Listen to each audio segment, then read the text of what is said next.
Good afternoon, or good evening. My name is David Held, as you've heard, and I live during the week in Durham Castle. Durham Castle is in the north of England and is famous because, first of all, it's a Norman castle. It stood for nearly 1,000 years. Secondly, it was the backdrop for the first Harry Potter movie. So if you go back and watch the first Harry Potter movie, you will see scenes of Durham Castle. But I want to mention Durham Castle to you today at the beginning of my talk because it has a rather unusual motto. The motto is non nobis solum, not for myself alone. In the age in which we live, which we've heard a lot about today, an age of consumerism, individualism, egocentricity, putting the self above everything else, an old-fashioned motto that appears sometimes in the castle shield, non nobis solum, not for myself alone, is a very simple but profound idea. We've heard today about the possibility of introducing change through how we live, through gardens, through how we love, through how we communicate, and how we might communicate better. But I want to talk about political relationships, how we live together with each other when we don't always agree. And in particular, I want to talk about those kinds of political relationships in which we try, through non nobis solum, not for ourselves alone, to live together in communities, in cities, in countries, and in the one and only planet we have and we share. I want to talk about three models of democracy not just because they have historic interest, but they help us think about how we might govern ourselves in the future, how we can govern our global commons, how we can reinvent our global governance.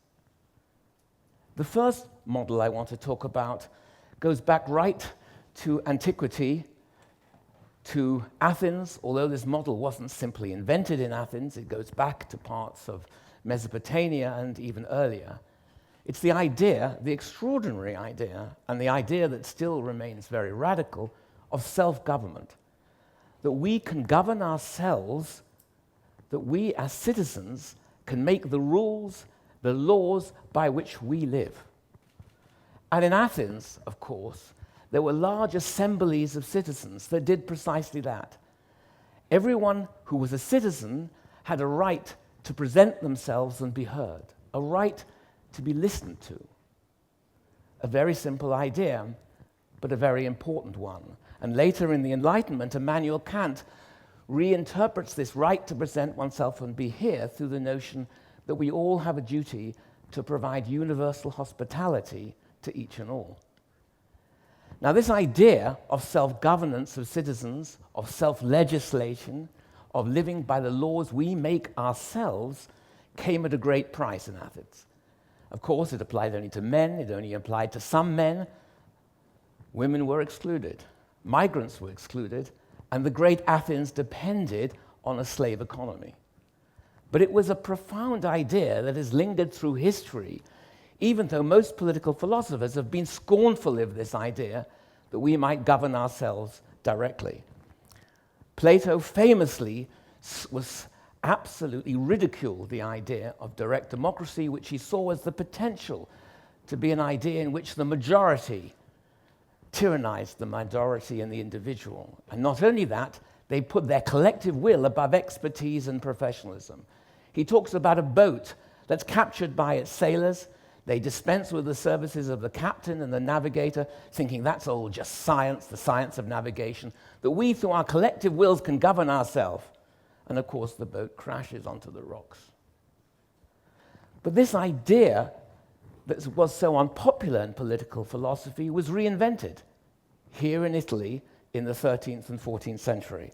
And I want to just reflect on this extraordinary painting, this fresco of Lorenzetti. It was here in Italy, before the Renaissance really, in the 14th century, that Siena, Florence, and Venice became great self-governing communities. They resurrected this idea. Through time, they managed to throw off the direct yoke of the control of the Catholic Church.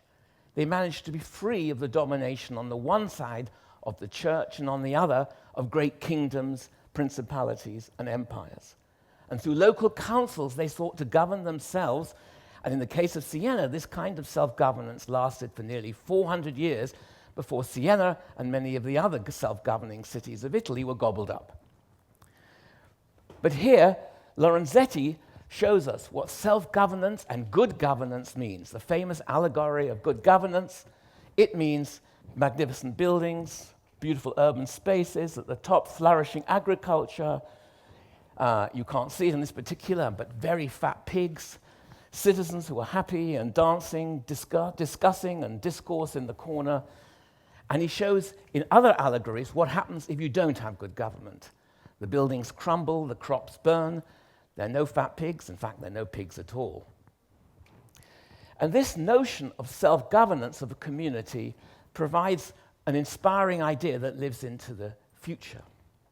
And is one idea we need to retain thinking about how we will govern ourselves into the 21st century.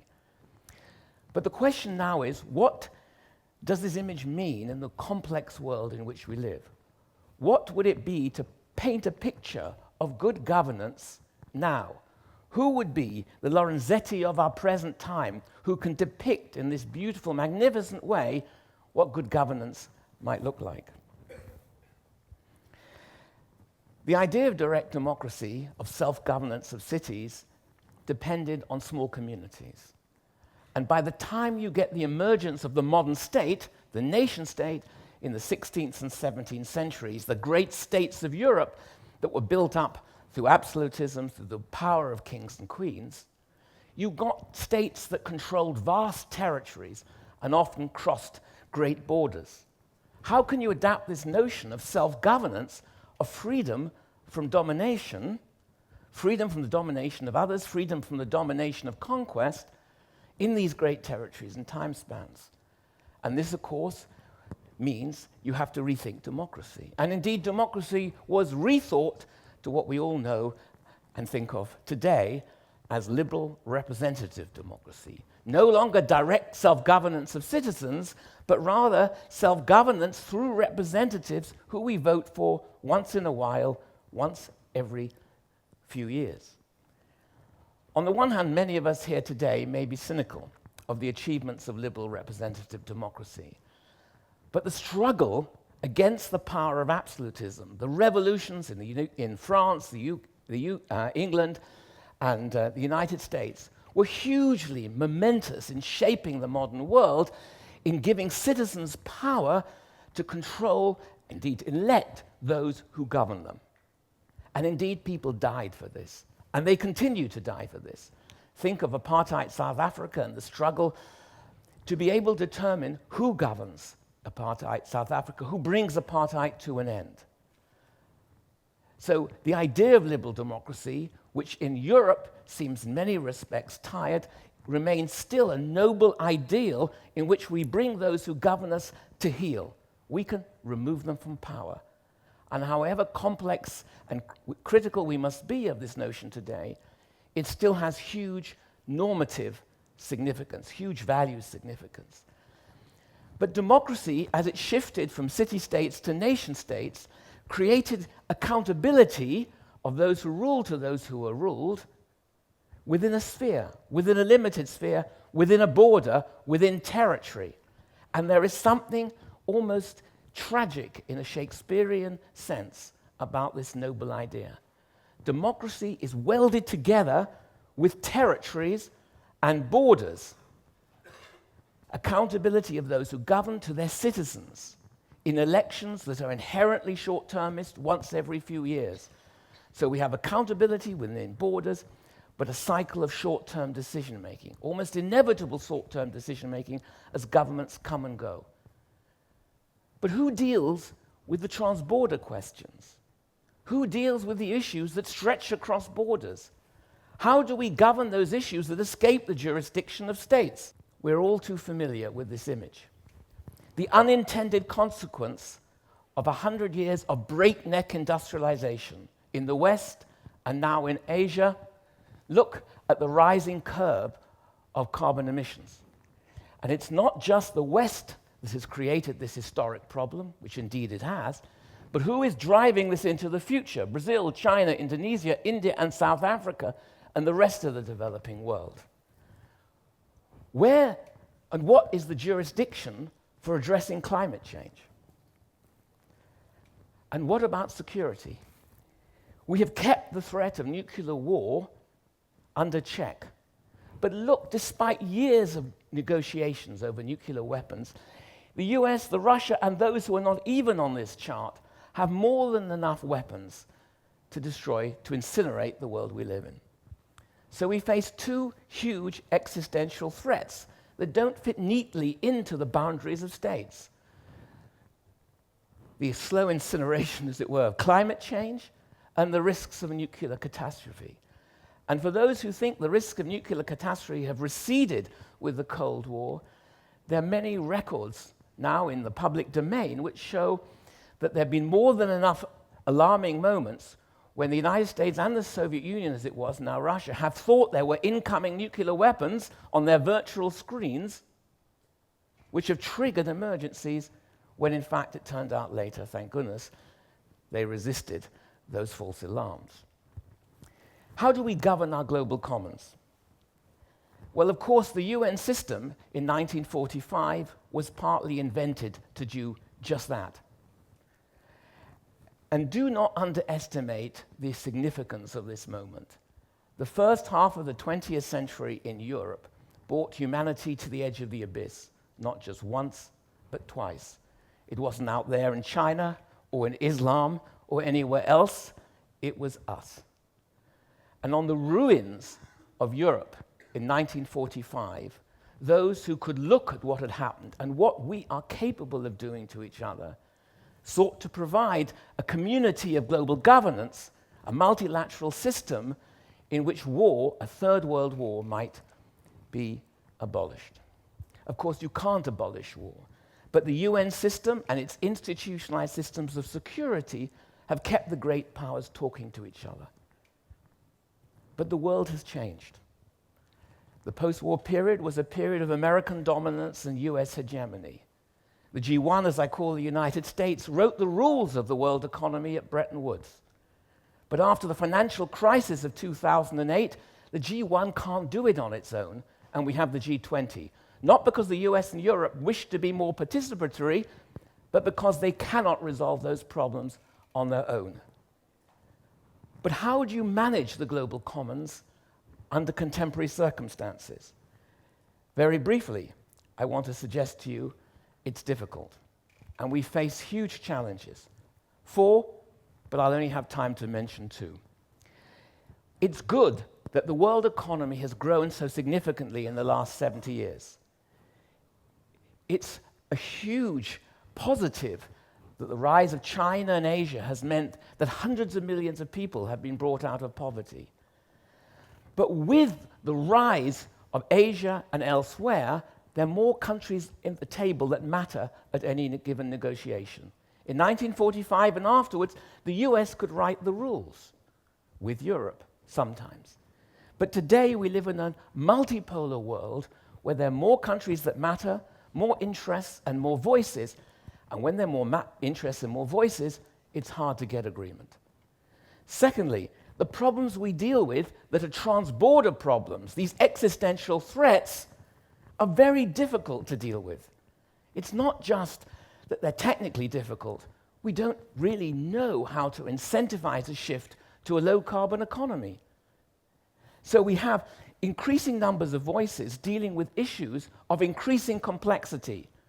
Is it any wonder, then, we've had 20 years of negotiations over climate change and have agreed we need more negotiations?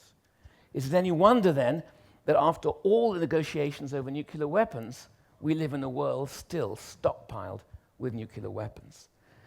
So emerging multipolarity intersects with complexity against a backdrop in which it's hard to change institutions, and has had a remarkable history. But it's no longer fit for purpose in a world of existential threats. So who are the stewards of the future that can take us out of a gridlocked world to build new institutional structures? Who will be the Lorenzetti of the future that shows us the arc of good governance?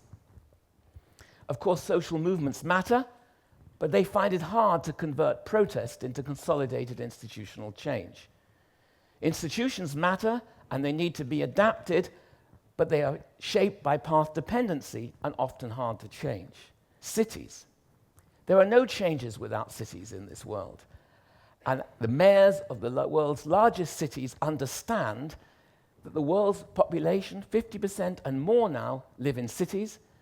And in a short time, we will be in a situation where 75% of the world population live in cities. There can be no change in the future without including cities, because change must go through cities. And indeed, in the discussions over climate change, the C40, as it's called, the mayors of the top largest 40 cities in the world, exercise a very important influence. And then finally, of course, we need wise leadership. Now, why is wise leadership so difficult to come by? It's not because the leaders of China or Europe or the United States lack wisdom, historic understanding in many respects. Not all, but in many respects. It's because these, as I referred to earlier, are locked into the territories and accountability mechanisms of their societies. So the Chinese leadership depend for their legitimacy on sustained economic growth in China. The leaders of Europe depend for their legitimacy on resolving the euro crisis. And Obama, for all his wisdom, and I still think he has much, is locked into a congressional system, in a legislative system which is gridlocked on all fundamental questions. So the question arises, what does democracy look like in the future? It's my last thought. How will we paint it in the future? Well, of course, we've all got to paint it. And you, the younger generation in this room, have to be the artists of this new fresco. Will it involve cities? Absolutely. They will be at the forefront of this change. So the democratization of cities and the vibrant public life within cities will remain, I think, as important as it was 2,000 years ago. Will nation-states still matter? Some have called them too big for the small problems in life and too small for the big problems in life. But they, of course, will still matter. Nation-states are ways in which we deliver policy to significant numbers of population. You can't imagine India and China without effective states. So cities will matter, states will matter, but what about the global level? And I suggest to you that the new image that we need to picture in the future will be one of flourishing cities, democratic countries, and ultimately a democratic kind of public life at the global level. Is this utopian? Is it idealistic? I want to suggest to you that it isn't. We've had 100 years or more of international law which have created a shift from the idea that states rule to the idea that individuals rule. The law of war and human rights law empower the individual as the central element and source of global authority. There is no idea of human rights without reflecting on the notion of the equal moral standing of each and every human being. We already live in a multi-layered, multi-level global system. We are citizens of cities, of regions, of nation-states, and of course in Europe, of a larger supranational entity. Is it too big a step to paint a picture, as Lorenzetti did, of good governance, which is multi-layered and multi-leveled, but bound by democratic authority at all levels? It may be utopian, but we're short of utopias in a world of existential threats. Thank you very much.